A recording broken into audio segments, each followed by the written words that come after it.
very happy holiday to you and your family. Thank you. Very interesting times during these holidays. I'm not going to take up too much of your time, but I just want to let you know what I'm up to. We're living through very tough economic times, and people are losing their jobs. The unemployment rate has skyrocketed. The amount of foreclosures in Queens has skyrocketed, and it is all of the effect of an economic tsunami. And now more than ever, we need stability in government. Now more than ever, we need to make sure that we send the right individuals to the state legislature. I am in the New York State Assembly. I represent the 39th Assembly District, which is part of Jackson Heights, Corona, and Elmhurst, and I've been doing so proudly for the last 7 years. I've been working hard to get programs into my area to make sure that we fight to bring schools. We managed to bring 2 brand new schools into the area. We managed to bring an affordable health care clinic on 108th Street and 37th Avenue called Plaza del Sol that helps anyone who wants to get affordable health care. They can go and just walk in through the door. So if you have no money in your pockets, you can walk in and they'll take care of you. Worked very hard to clean up the streets, in terms of literally clean up the streets with an organization called the Doe Fund, which is a twofer, which is an organization that helps people take them off the streets, the homeless off the streets, and then those individuals help us clean the streets so that our communities stay clean.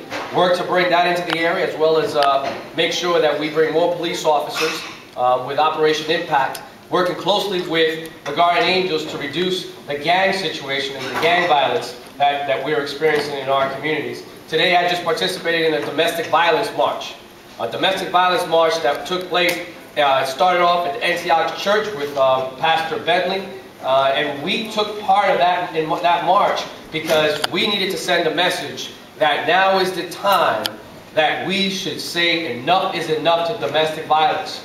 I'm pretty sure you're all familiar with the case of the woman, Miss Peralta. She's the individual whose throat was slashed by her husband. Her throat was slashed and her son's throat was slashed.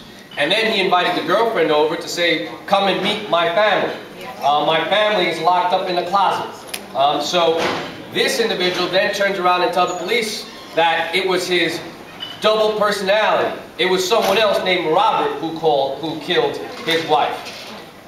So that's why we held that march today, because we needed to send a message to the community that clergy, that government, that community activists are standing together to make sure that we bring an end to domestic violence. I've called for a domestic violence task force up in Albany so that we can not only investigate the policies that exist, find the loopholes, but at the same time get the necessary funds so that we can start investing in programs and create safe havens for not only women but men, because men also get abused.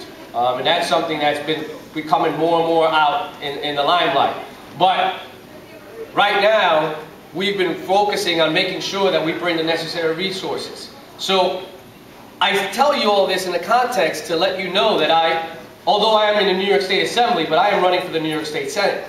I'm running for the 13th Senatorial District, which is parts of Elmhurst, Jackson Heights, East Elmhurst, Left Rack, Corona, parts of Woodside, and parts of Astoria.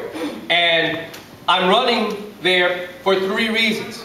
3 reasons. And if you forget everything I said today, I want you to remember these 3 reasons. Reason number 1. The current incumbent has created a stain in our community. He's created a stain in our community for our future generations. Because how can we tell our little boys that grow up to be men that we have helped re-elect an individual that has been convicted for assaulting a woman? How can we tell young little girls that grow up to be women that we have helped re-elect an individual that was convicted for assaulting a woman? What self-esteem issues would those children have? What message am I going to send to my 2 sons if I help do that? So he has created a stain for our future generations.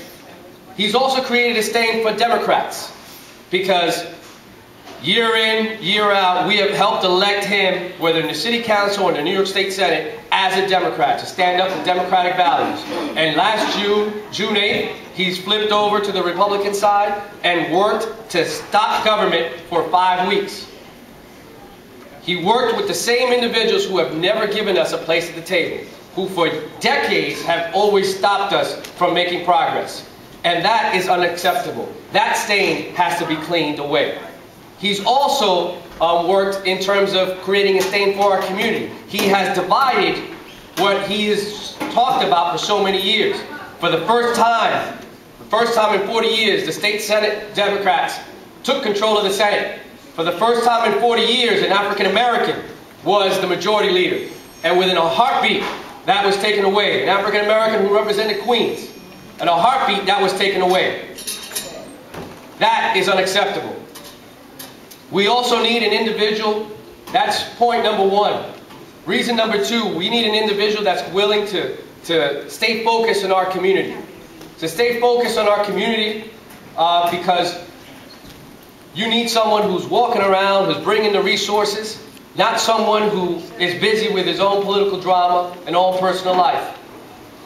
Reason number three is because we need to make sure that the community stands together, works with the elected official, that other elected officials work with that individual. I have built political capital for the last 7 years. I'll continue to do that, and I want to make sure that everyone in this room remembers that I am running for the New York State Senate. I need your support, and I want to wish everyone a happy holidays, because this is the beginning of a long and difficult campaign. Because already, just like my opponent has stained the community, he's already tried to stain me in the newspapers. But we're going to stand up, we're going to continue to fight, we're going to make sure that the community gets the representative that they deserve. The community gets the individual that will be focused to make sure that all the resources are brought to this. I just want to say thank you for your time and enjoy your holidays.